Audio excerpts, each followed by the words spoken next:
Hello, baseball fans. This is Commissioner's Corner, and I'm Ken O'Neill. And today we're speaking to the commissioner of the Great Lakes Summer Collegiate League, Deron Brown. And Deron, welcome to the program. Thank you. Thank you for having me.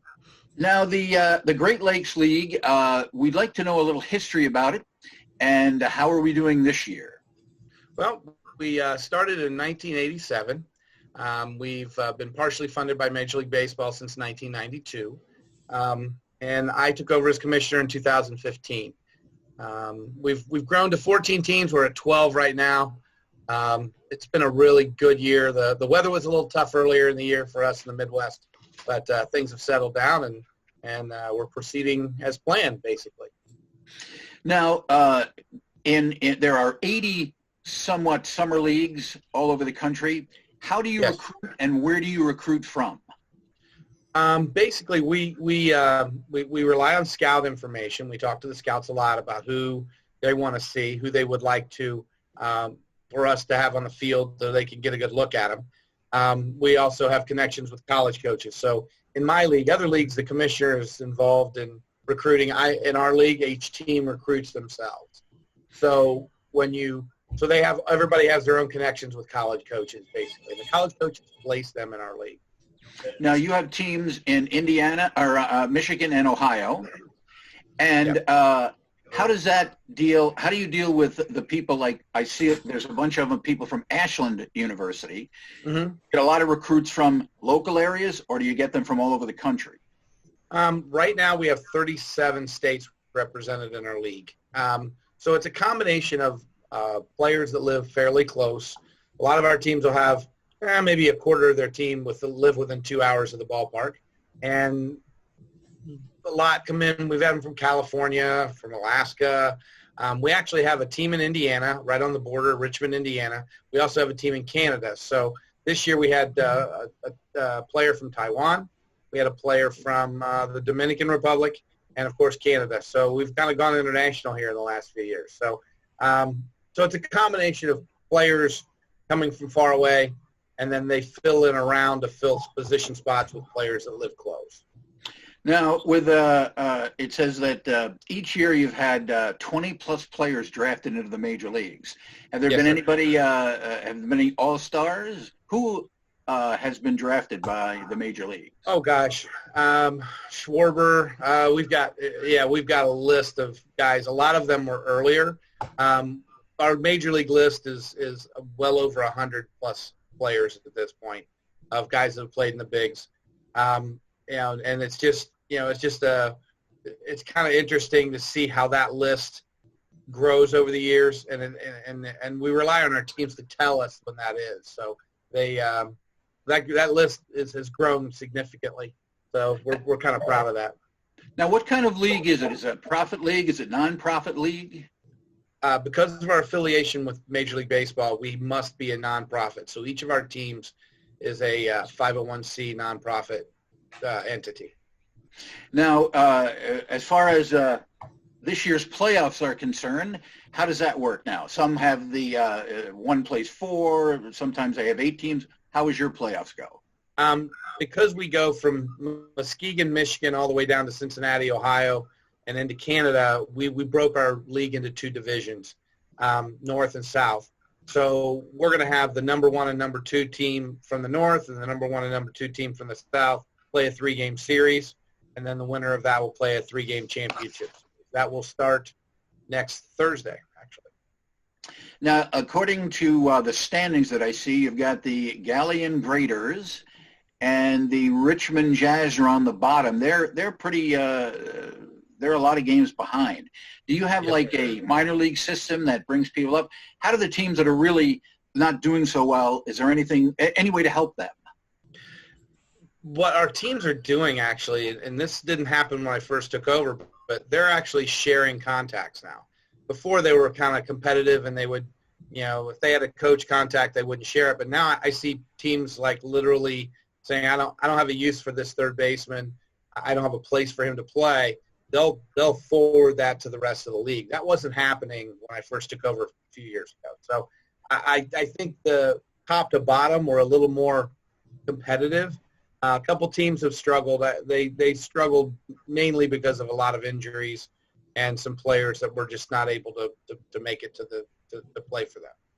So Now, it's your kind of league, random things happen to them. now your league, according to the standings, is very competitive.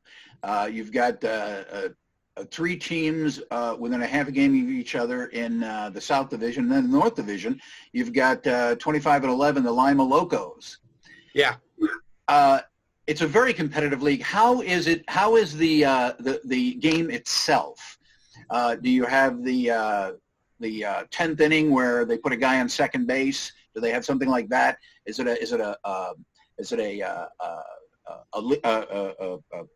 what am I trying to say? Let's take a moment here. Well, I think I know where you're going. I see.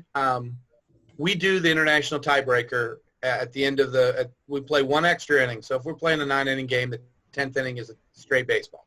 And we play the 11th and the 12th as the international tiebreaker, runner on second base, all that good stuff. But we do that simply because right now, and you've heard the same thing, pitching's being kind of held back by college coaches. They don't want a lot of their main line, their good pitchers to throw in the summer. They shut them down.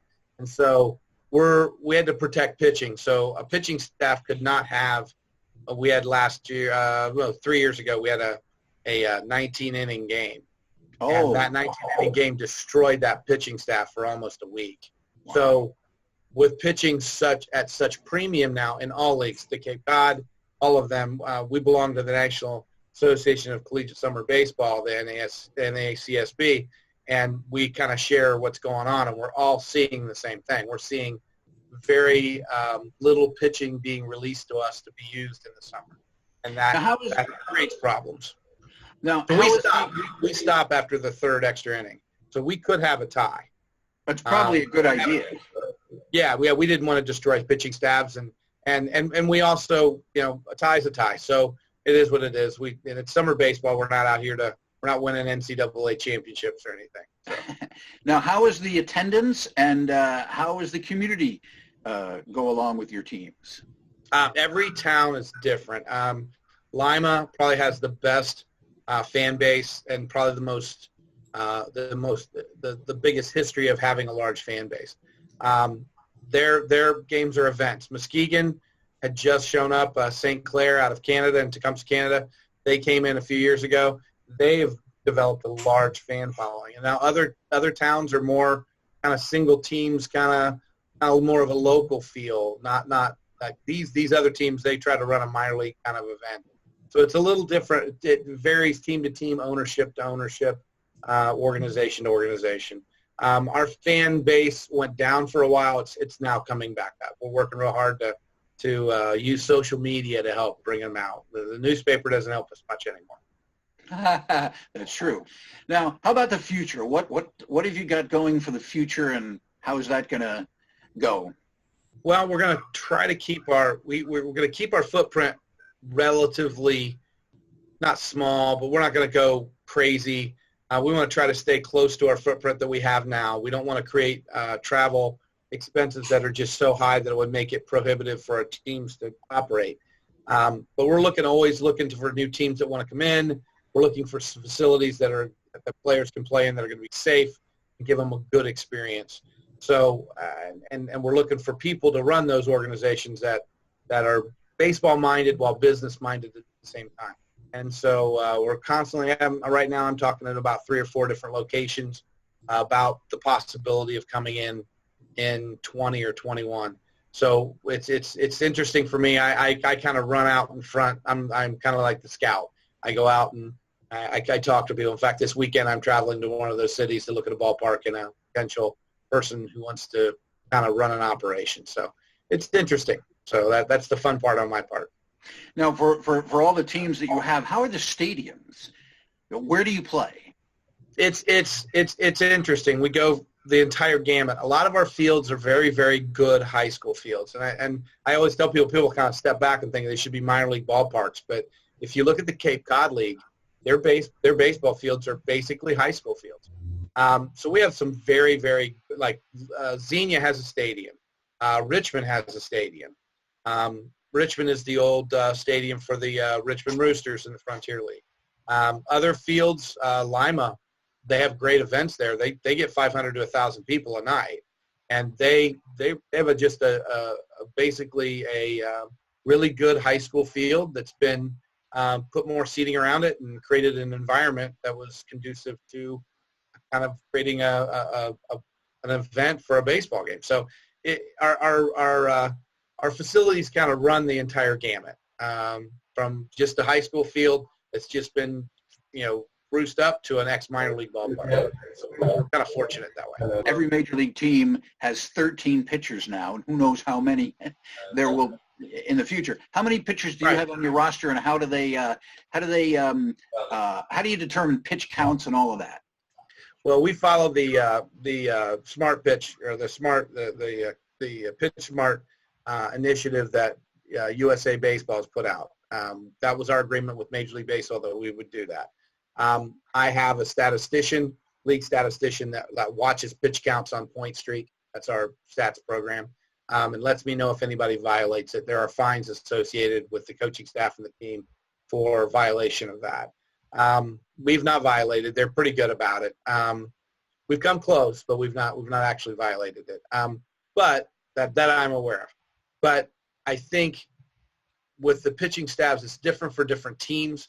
Most of our teams will carry between 13 and some as large as 18 pitchers, because we're playing 6 days a week, and sometimes pitchers get injured. So it's been interesting to see. Some people have tried to go through their season with as little as 10, and those teams tended to be in trouble. So I would say your 13 is probably about right. 15 would even be better in light of the pitching situation. Now, the final question I have for you is, does Hamilton have a lot of Joes on their team? Is that one? Hamilton No, they do not. Not that I'm aware of. Good old Joe Nuxall helped get that started. Helped get that, where he was involved in discussions of it, and before it could come to its fruition, he was no longer there. But it's been interesting to see that evolve as well. And they've come in very, very strong. I mean, they've done very, very well over the years. So, it's kind of interesting just to have the Joes. It's a different kind of name. And Joe Nuxall was a very successful pitcher. Yes, absolutely. Yeah. Deron, thank you very much. Not too bad of an announcer either. What's that? Not too bad of an announcer either. No. Well, thank you very much for talking to us today. We wish you well for the rest of the league, and good luck in the playoffs. Well, thank you very much. All right. Thank you for having me. I'm Ken O'Neill, and we've been speaking with Deron Brown, the commissioner of the Great Lakes Summer Collegiate League. All right. Deron, thanks a lot. And hey, you want to send me a copperhead hat? I'd like one of those. They're pretty slick. They have some great gear there. All right, Deron. Thanks.